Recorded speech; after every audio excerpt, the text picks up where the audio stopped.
Hello, കുട്ടി കിച്ചണിലേക്ക് എല്ലാവർക്കും സ്വാഗതം. ഇന്നേ ഞാൻ കടച്ചക്ക കറി വയ്ക്കാൻ പോവാണേ. അതിന് വേണ്ടിയിട്ട് ചക്ക എടുത്ത് കഴുകി വൃത്തിയാക്കി ഇവിടെ വെച്ചിട്ടുണ്ട്. 2 ചക്കയുണ്ട്. ഇത് ശകലം നമ്മൾ വാങ്ങിച്ചുകൊണ്ട് വന്നിട്ട് 2-3 ദിവസമായി, ഇന്ന് വാടിയിട്ടുണ്ട്. കുഴപ്പമില്ല.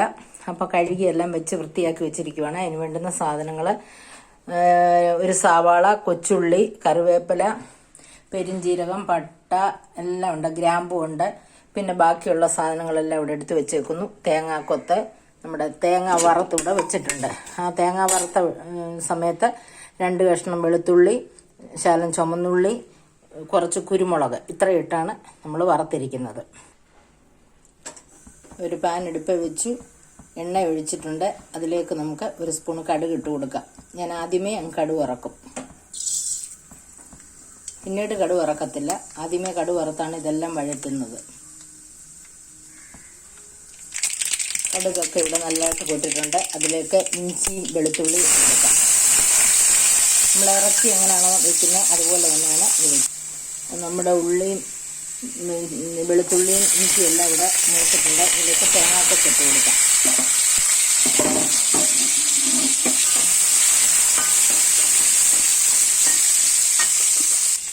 നമ്മൾ ഈ വറുത്ത് വെച്ചിരിക്കുന്ന ഈ തേങ്ങയ്ക്കകത്തേക്ക് ഈ മസാലകളോടിട്ട് അരച്ചുകൊണ്ട് വരാം.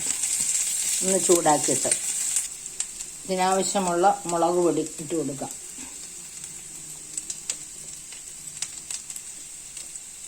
ഈ ടീസ്പൂണിന് 2 സ്പൂൺ മുളക് പൊടി. ഇത് എരിയുള്ള മുളകാണ്. മഞ്ഞൾപ്പൊടി 1/4 സ്പൂണ്. മല്ലിപ്പൊടി ചേർക്കത്തില്ല, ചക്കയായതുകൊണ്ട് മല്ലിപ്പൊടി ചേർക്കത്തില്ല. നമ്മുടെ പെരിഞ്ജീരകം ചേർത്തിട്ടുണ്ട്. അതിൻ്റെ കൂടെ ഇത്രയും നല്ല ജീരകം കൂടെ. നമ്മുടെ ചക്ക ഏത് ചക്കയ്ക്കാണെങ്കിലും ജീരകം ചേരും. അതുകൊണ്ടാണ് ജീരകം, ചെറിയ ജീരകം ചേർക്കണം. നല്ല ടേസ്റ്റാണ്. ഇതൊന്ന് മൂപ്പിച്ചിട്ട് നമുക്ക് അരച്ചുകൊണ്ട് വരാം. തേങ്ങാക്കൊത്തൊക്കെ ഇവിടെ വഴന്ന് വന്നിട്ടുണ്ട്. ഇനി നമുക്കിതിലേക്ക് ആ ഉള്ളി അരിഞ്ഞ് വെച്ചിരിക്കുന്ന ഇട്ടുകൂടെ ഇട്ട് മൂപ്പിച്ചെടുക്കാം. ഉള്ളി, തേങ്ങാക്കൊത്ത് എല്ലാം നല്ലതായിട്ട് മൂത്ത് വന്നിട്ടുണ്ട്. ഇനി നമുക്ക് ഇതെടുത്ത് ചക്കയിലേക്കിട്ട് കൊടുക്കാം.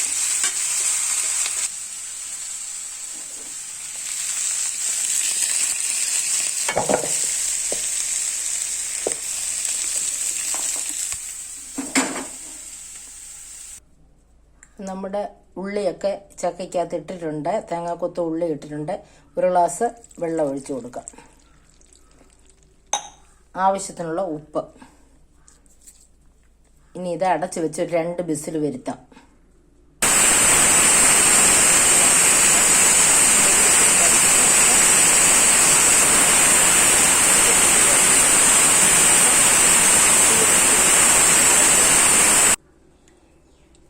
ചക്കയൊക്കെ ഇവിടെ നല്ലതായിട്ട് വെന്തിട്ടുണ്ട്. ഇനി നമുക്കിതിലേക്ക് നമ്മുടെ ഗ്രേവി ചേർത്ത് കൊടുക്കാം. ഒരുപാട് ഗ്രേവി ഇട്ട് തിളപ്പിക്കരുത്. ഒന്ന് തിളച്ച് കഴിഞ്ഞിട്ട് നമുക്ക് നോക്കാം, ഉപ്പൊക്കെ ഉണ്ടോ നോക്കട്ടെ. നമ്മുടെ ചക്കക്കറി ഇവിടെ നല്ലതായിട്ട് റെഡി ആയിട്ടുണ്ട്. കുക്കറിൽ വെച്ചതുകൊണ്ട് നല്ലതുപോലെ വെന്തു. ഇങ്ങനെ ഇത്രയും വേവുന്നതാണ് ടേസ്റ്റ്. അപ്പം ഇനി നമുക്കിതൊരു പാത്രത്തിലേക്ക് വിളമ്പാം. അരപ്പൊഴിച്ച് 2-3 തിള കഴിഞ്ഞപ്പോഴത്തേക്കിന് തീ ഓഫ് ചെയ്യുക. നമ്മുടെ വളരെ ടേസ്റ്റി ആയിട്ടുള്ള ചക്കക്കറി ഇവിടെ റെഡി ആയിട്ടുണ്ട്. ഇത് നിങ്ങൾക്ക് എല്ലാവർക്കും ഇഷ്ടപ്പെട്ടെന്ന് വിശ്വസിക്കുന്നു. നിങ്ങൾക്ക് ഇഷ്ടപ്പെട്ടാൽ എനിക്ക് സബ്സ്ക്രൈബ് ചെയ്യണേ. പിന്നെ വീണ്ടും പുതിയൊരു വീഡിയോ ആയിട്ട് നമുക്ക് ഉടനെ കാണാം.